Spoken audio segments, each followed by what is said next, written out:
Hi, and Kuzampo to Samo.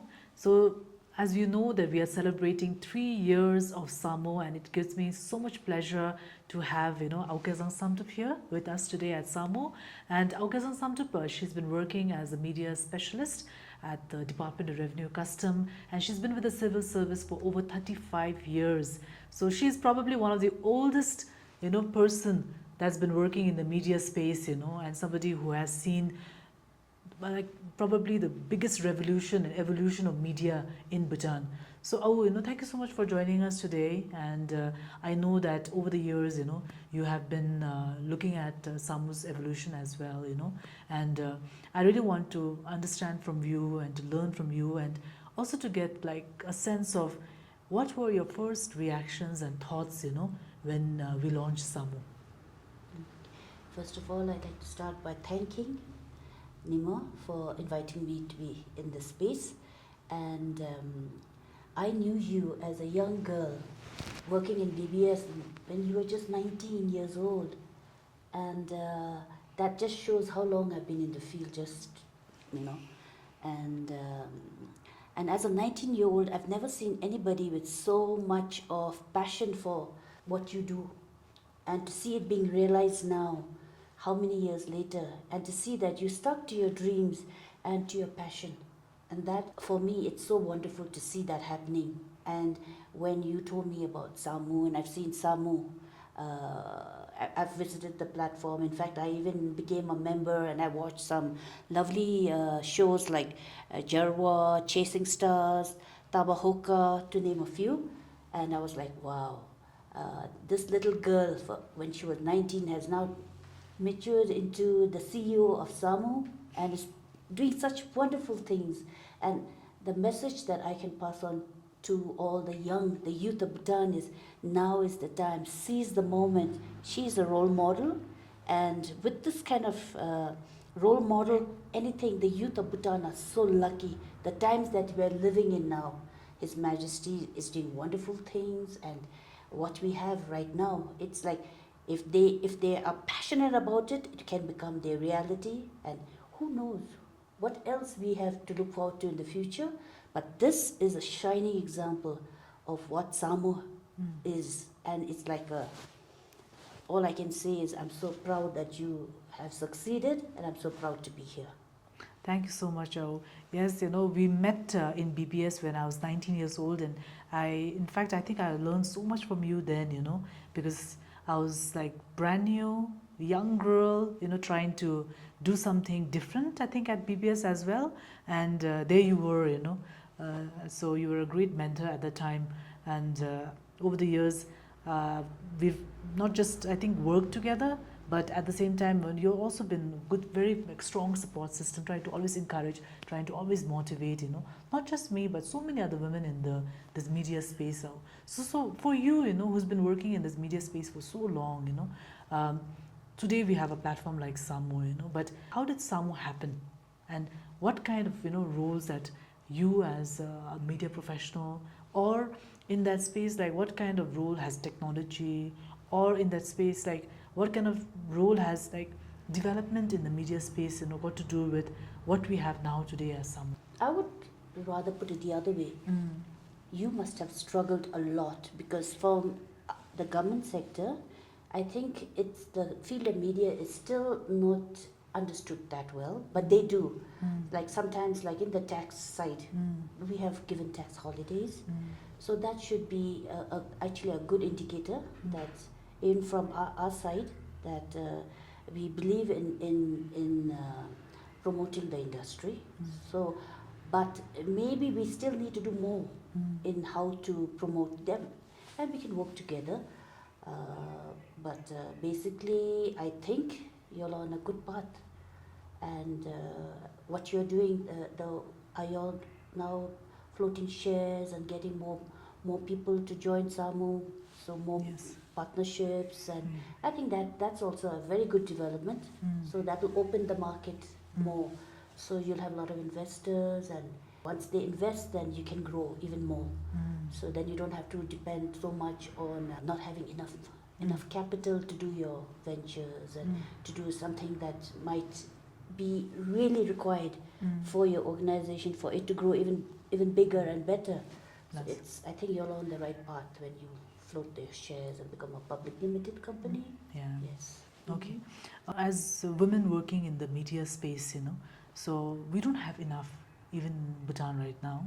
In fact, I think we have very few people, still women, who are pursuing a full-time career in the media space.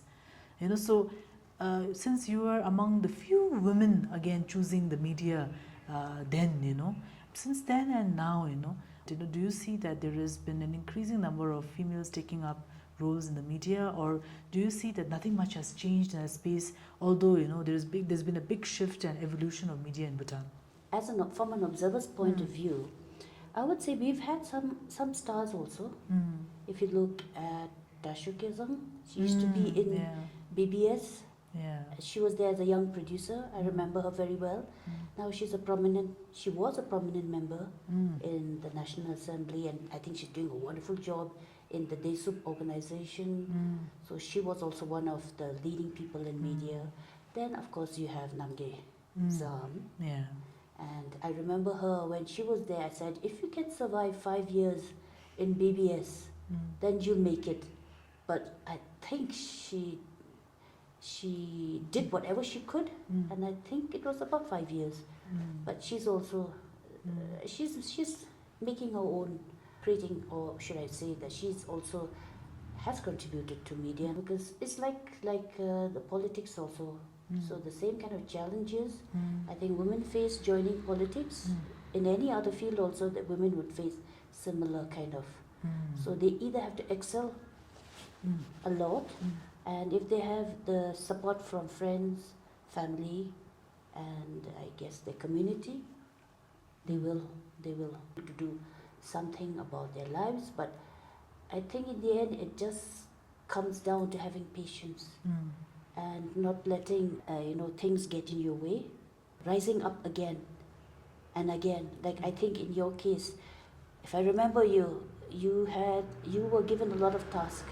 Some of them it was big challenge. Remember when what was it in BBS, that media where you were trying to bring everything under multi-service operations. Multi-service operations. It was a big challenge, and I think you were a one-person organized. I don't know what you were trying to do, but the first phase was okay, but the second phase was where it was beyond, and it required so much more. Yeah. So, but you didn't let that stop you.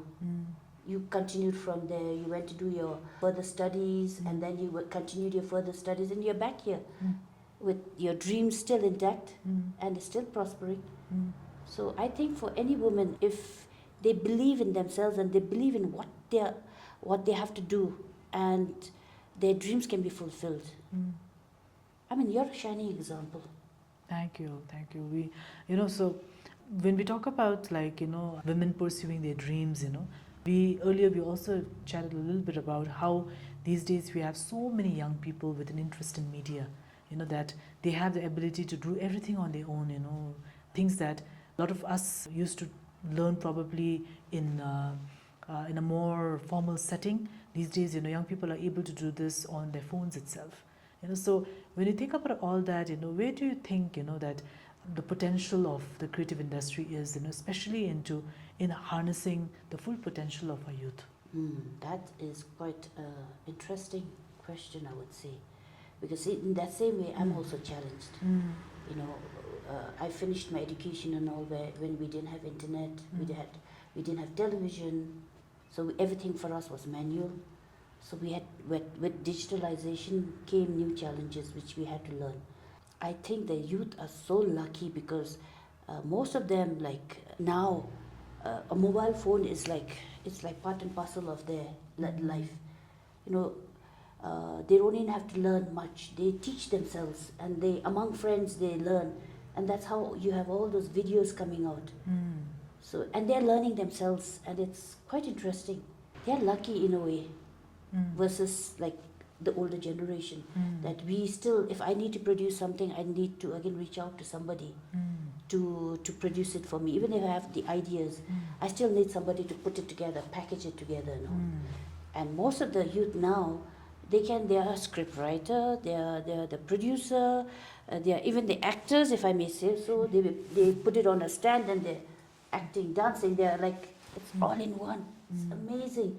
We talk about a smart device, like everything, technology has come together in one. That's the mobile phone. I would say our youth are lucky, they are very smart. Everything, all the roles that we had, specific roles, they're able to perform all that in one package. So it's for them.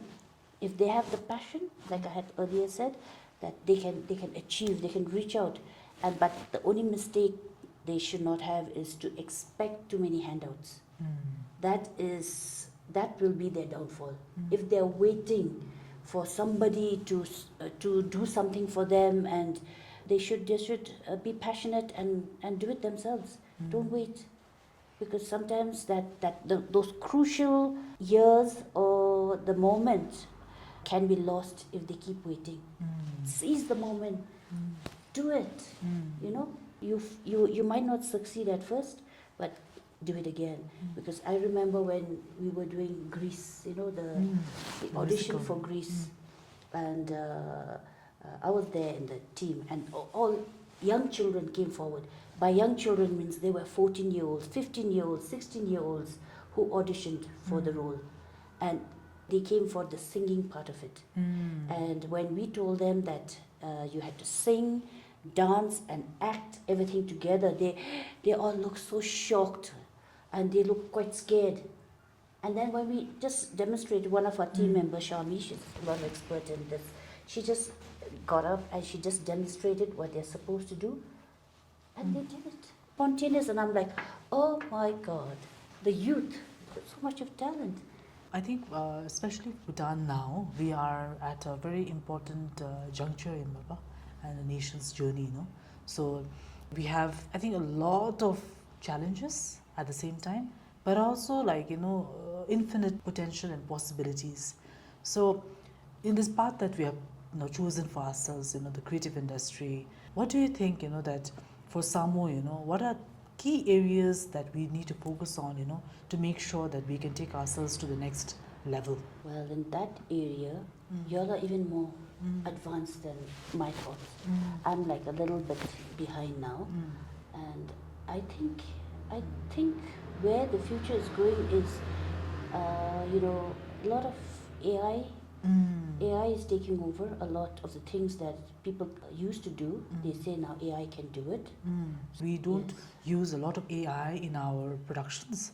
So probably this is something that we could incorporate. The youth could now specialize, and it opens many doors. I would think that they don't have to be actually coming to the office here, and so they could be freelancing from their homes. 𝐿𝐴𝐚𝐲 could be telling, saying we need this done, and the capable youth from their homes using their smartphone and could create whatever you all require. So this could be maybe the next venture that if the youth are interested, they can. And so, I do feel that, just like you mentioned right now, we're talking about a future where we have using AI in our businesses, and also a lot of remote and freelancing digital jobs available. So that definitely is a big possibility now, more than ever, because especially in the creative space, there's so many jobs like graphic designing, digital marketing, and video editing, that can be done remotely, right?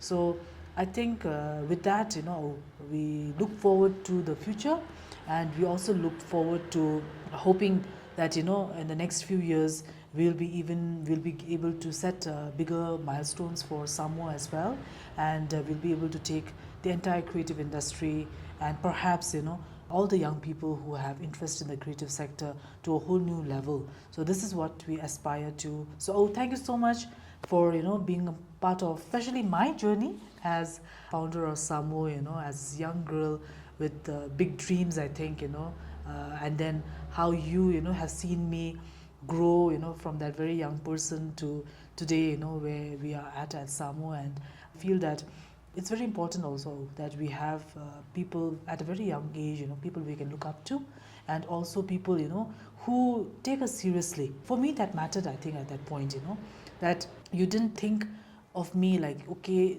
a 19-year-old, somebody who has no knowledge about the media, bare, she's just getting, just fresh out of high school that time, and yet, you worked with me, you gave me a space, to do things that perhaps was a little more crazy at that time, but then you really gave me that space to do things.